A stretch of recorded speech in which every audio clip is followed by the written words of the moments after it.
Okay, guys, welcome back to my channel. So, we are going to talk in English.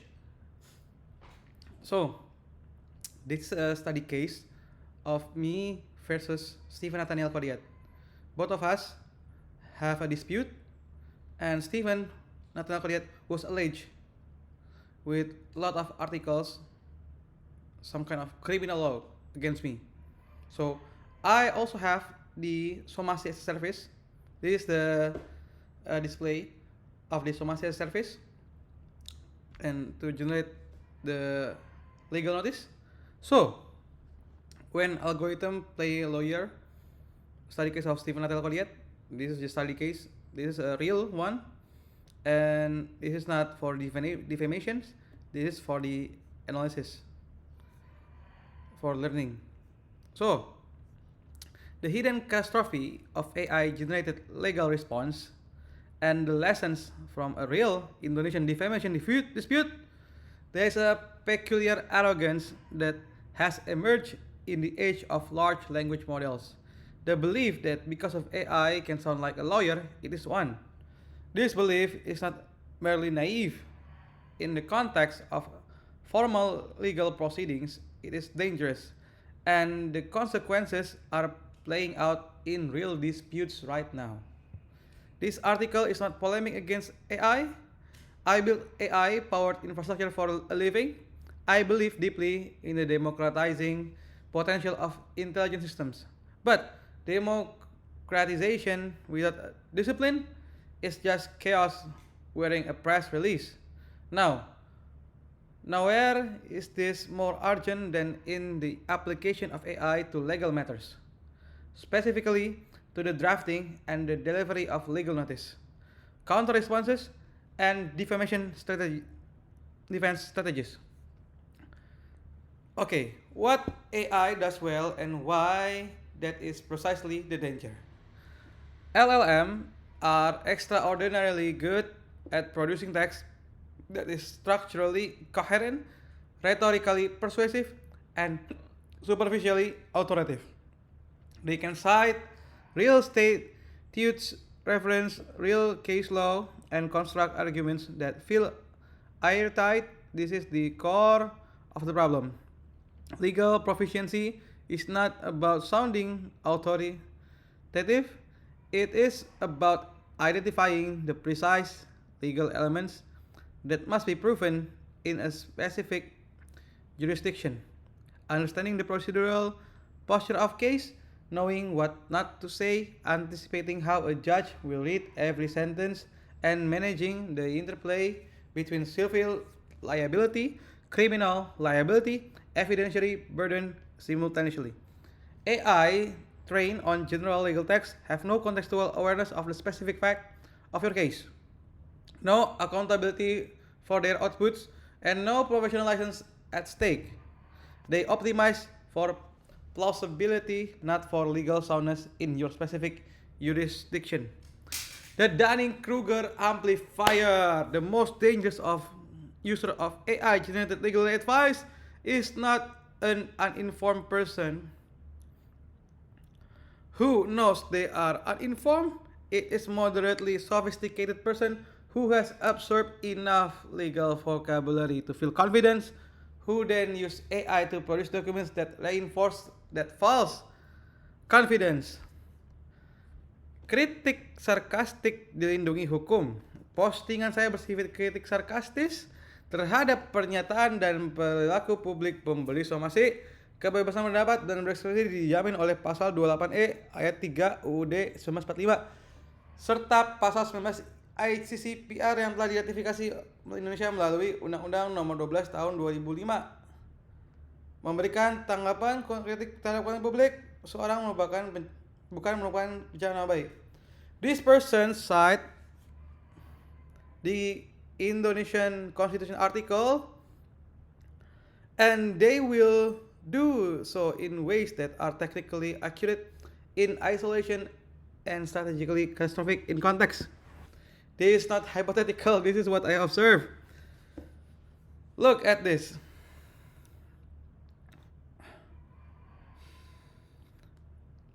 You know, This one is proving the mens rea, right? This is the real case. Yeah.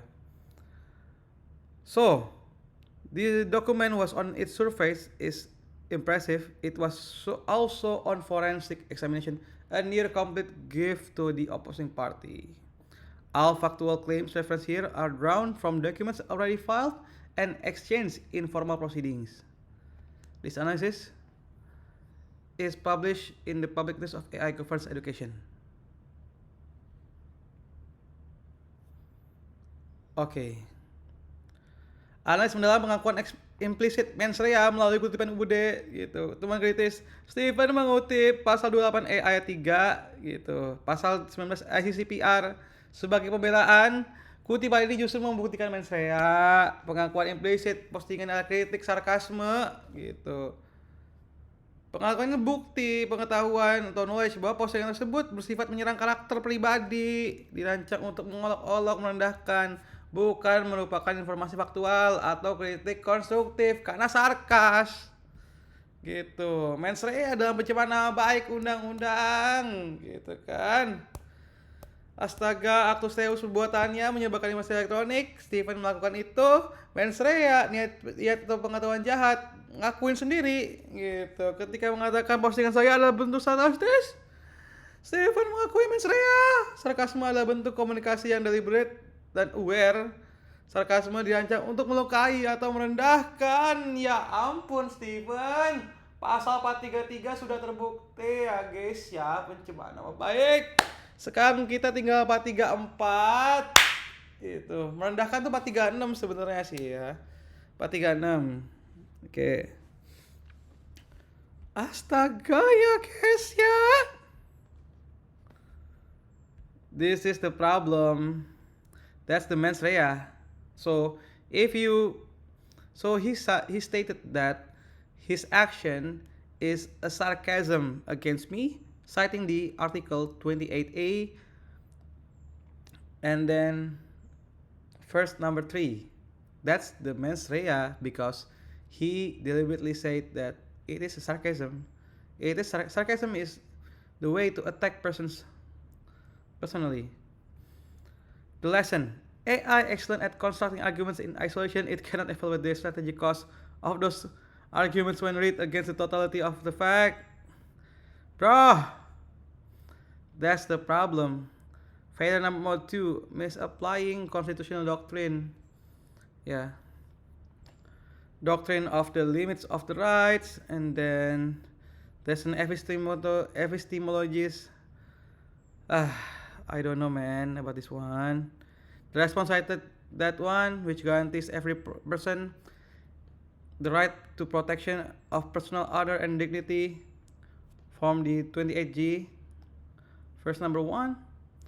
Nor did it engage with the internal limiting clause within the free of expression guarantee itself. In Indonesian constitutional law, these provisions exist in interpretive tension. The Constitutional Court may be held that free expression rights do not extinguish defamation liability. So that's one of the fail number 3, medical science detour that backfire. There's a claim about the bipolar. So he cited 3 peer-reviewed articles on the heritability of bipolar disorder to argue that social media posts cannot cause bipolar disorder. That this was not wrong. As a matter of psychiatry, the heritability data is accurate. It was, however, profound subject error. The original source did not claim that definitionally post caused the bipolar. It claimed that the post triggered episodes and worsened the pre-existing psychological condition. By deploying impressive scientific apparatus to refute, that was actually made the response wasted argumentative space on straw man, implicitly acknowledged that psychological harm is cognizable, failed to engage with the actual legal standard. And yeah,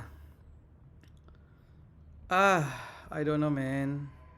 There's a claim that the chronologically brutal, arguing the Somasi was the aggressor having allegedly restarted conflict in March. This argument might have been persuasive, but embedded within the factual concession that undermined the entire design. The response acknowledged that post 2023 remained publicly accessible and had never been deleted. The harm continues as long as the content remains accessible. By confirming the remain post up while arguing there was no interaction, the response inadvertently confirmed ongoing and continuous publication of the defamatory.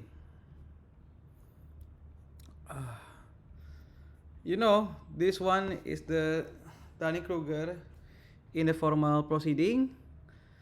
This is the appropriate AI use. Initial research to identify relevant statutes, drafting organizational structures for attorney review, summarizing large document sets, translating foreign language materials, identifying potential issues for evaluation, required licensed counsel, choosing which legal theories to advance or abandon, evaluating the cost of specific factual admission, calibrating tone and scope of legal response, assessing evidence credibility in a specific forum.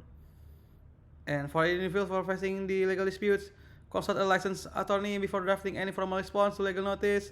If you use AI to draft preliminary response, treat it as first draft for attorney review.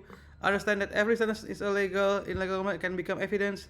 In Indonesia specifically, ensure your attorney has the actual experience with UITE case, not like Zakaria dari Manwanda, because he is an industrial lawyer, not UITE. Please look at Kadalora. Choose your lawyer wisely. Intelligence without judgment is still just a machine, bro. The algorithm by lawyer it should not have. If you are facing a formal legal proceeding, get a licensed attorney. Use AI to help you understand the landscape. Do not let AI navigate it for you. The stakes are too high for the machine to drive. Astaga ya guys ya.